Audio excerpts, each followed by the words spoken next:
is my 30-year-old Japanese toaster. What if I told you that in one weekend of DIY modification, I made this toaster as efficient as a Prius? Or that instead of fossil fuel, it runs on algae and waste cooking oil from the campus dining hall. Today, I want to share why maintaining our old things can be made more fulfilling, using the van as a positive example. Because the first time I tried to modify an old car, I got it all wrong. It was the summer after my first year here at design school, and creative confidence was at an all-time high. I thought I could redesign and rebuild my entire car from scratch, all in the month of June.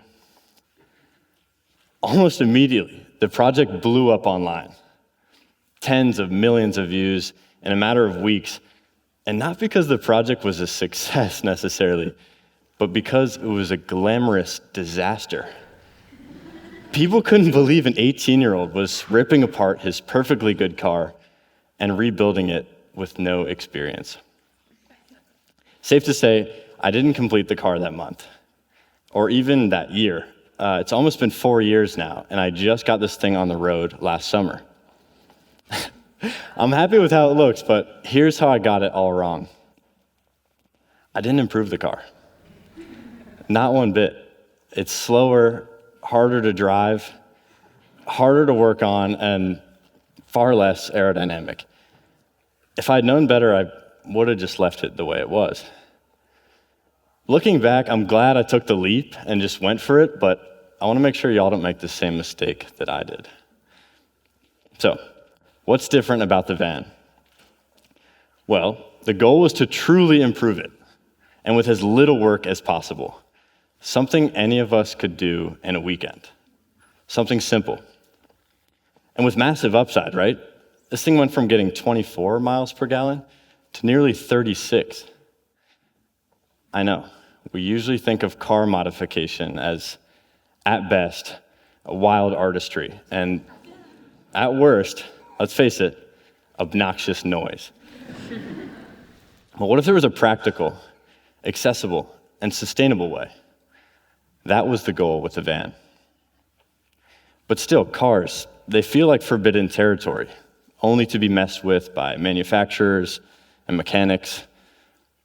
But we're artists and designers. We modify everything. Our shoes, our clothes, our living spaces, even our cities. But by show of hands, how many of y'all have actually worked on a car before?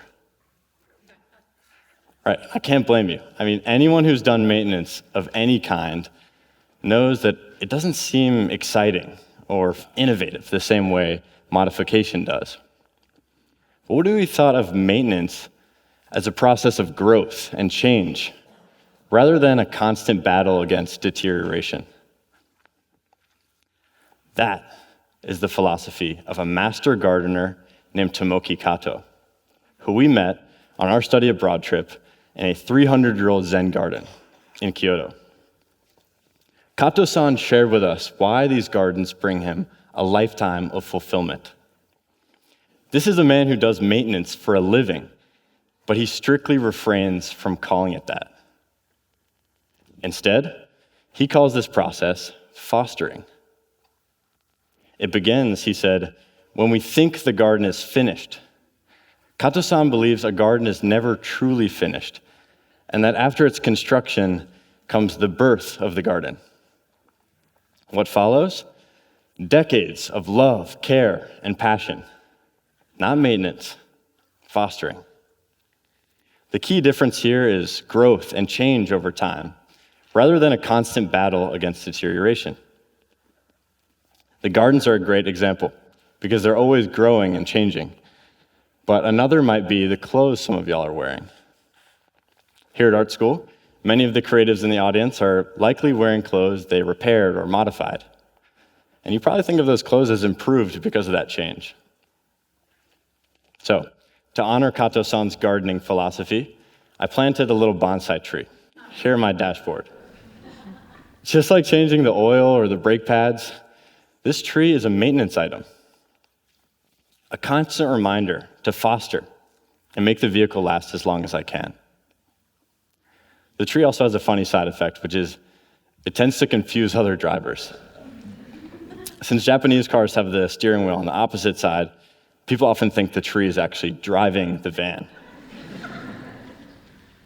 In all seriousness, though, here's 3 modifications you can do in one weekend that will radically improve your fuel economy. So, first way to save a few bucks on gas: fold in your side mirrors, or just take them off entirely, like I did. I use a camera instead to see behind me. And next, I use some old street signs to flatten out the bottom of the car, smoothing the flow underneath, and did the same thing over the rear wheels. So far, I've only used a bandsaw and a drill, and these are skills we learn in our first week here at design school. So lastly, I made the teardrop tail. Now, it's a little more complex, but not by much. I just used 3 pieces of scrap insulation foam and draped fiberglass over top. It's a bit of a prototype, but my engineering friend said a perfect version of this would make the toaster shape 38% more efficient. Now, if you really want to geek out on this stuff, I have to recommend this ridiculous 90s website called EcoModder. There you'll find anything from aerodynamic mods to people running their car on biofuel. Which brings me to my next goal for the project: to make this 30-year-old toaster carbon neutral. The first step has been using vegetable oil instead of diesel fuel. RISD has this awesome dining hall that encourages students to use its waste streams as a resource, and they've been generous enough to let me use some of their waste cooking oil to run the van. But even running on vegetables still releases CO2, right?